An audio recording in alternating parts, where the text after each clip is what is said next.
Olá, pessoal do eMaster, tudo bem com vocês? Meu nome é Ulisses Pinheiro Lampazzi e ao longo do ano de 2023 eu vou trabalhar com vocês filosofia e sociologia, as matérias aí que têm ganhado corpo nos últimos anos. Estou aqui para ensinar vocês como que você estuda para essas matérias, como que elas têm caído no vestibular e, claro, trabalhar os temas clássicos também de filosofia e sociologia.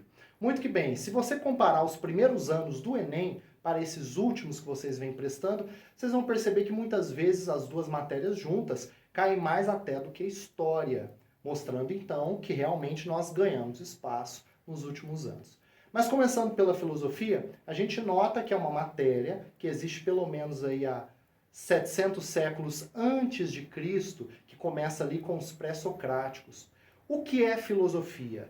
Muitos colocam ali como amor à sabedoria. Mas no dia a dia, para a gente compreender o que a filosofia tem para contribuir para a sociedade, a gente pode entender que foi a primeira vez, ali no contexto da Grécia, especificamente em Mileto, que a humanidade começa a utilizar das suas próprias capacidades, do seu próprio potencial intelectivo para gerar conhecimento.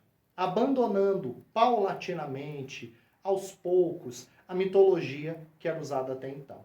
Então a gente pode dizer que a filosofia dialoga diretamente com razão, com individualidade, com capacidade de discernimento da verdade, sem precisar de nenhuma potência, de nenhum conhecimento que está além do próprio ser humano.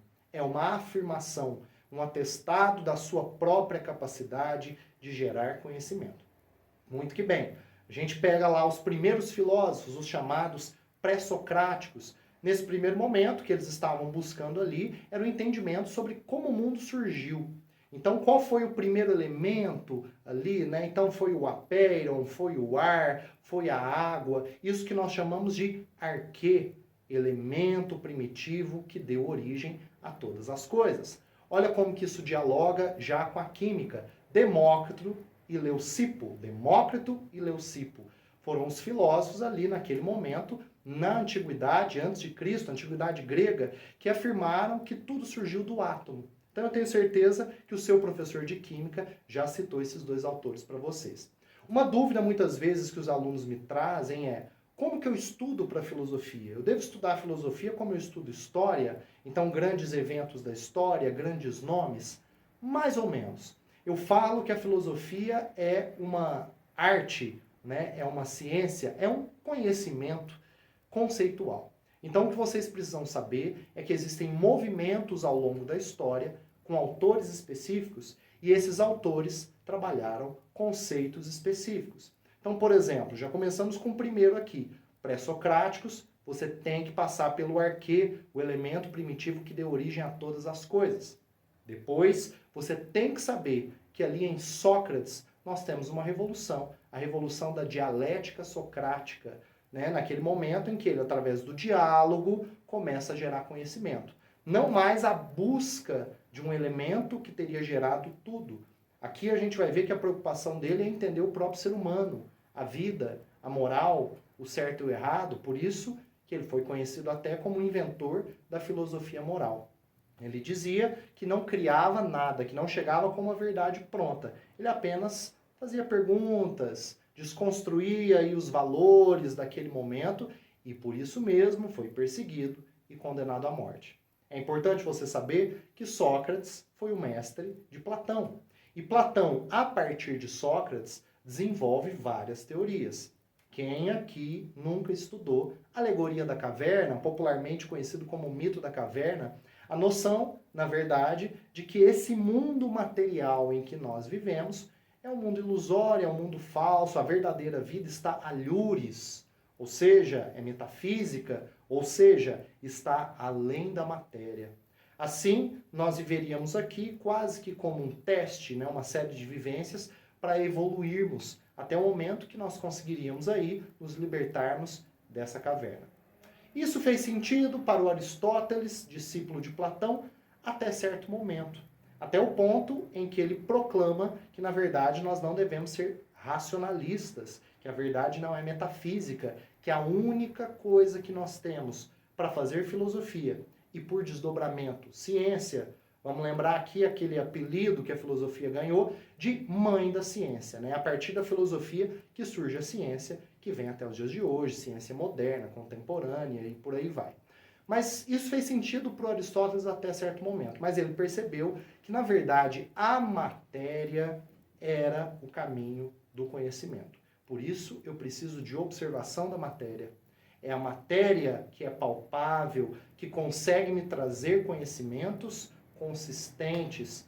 Ele cria, naquele momento, o silogismo, o primeiro modelo ali de lógica que nós, de certa maneira, apesar de ser muito primitivo, utilizamos até os dias de hoje. Bem, esse é o momento clássico da filosofia grega. Então, você tem que saber desses autores, você tem que saber desses conceitos principais. Depois nós temos o helenismo na filosofia, os autores que vieram depois do Aristóteles, 4 escolas, epicurismo, cinismo e por aí vai. Então, ali nós temos autores e nós temos conceitos também. Depois desse período, nós entramos nos 1000 anos de Idade Média.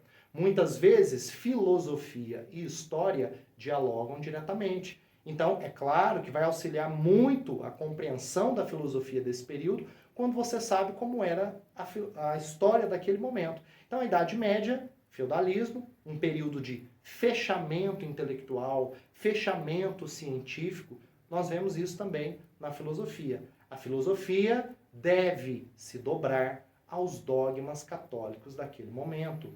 Deus existe, Deus é o criador de tudo, a razão é importante, mas a fé está acima. Então aí nós temos Santo Agostinho e São Tomás de Aquino.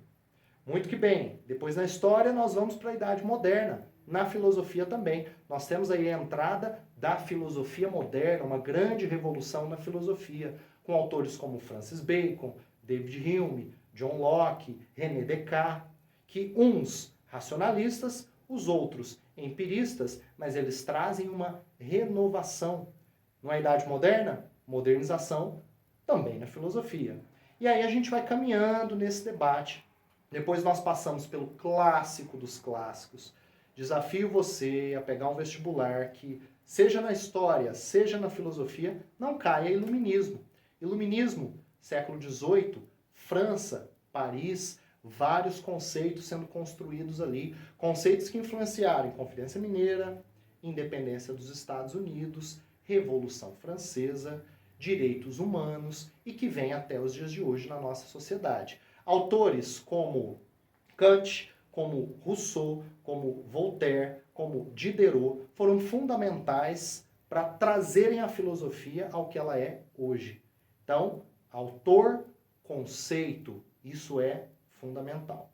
Entrando no século XIX, nós temos ali o existencialismo com o Kierkegaard, nós temos os românticos existencialistas, então nós temos um Nietzsche, nós temos um Schopenhauer.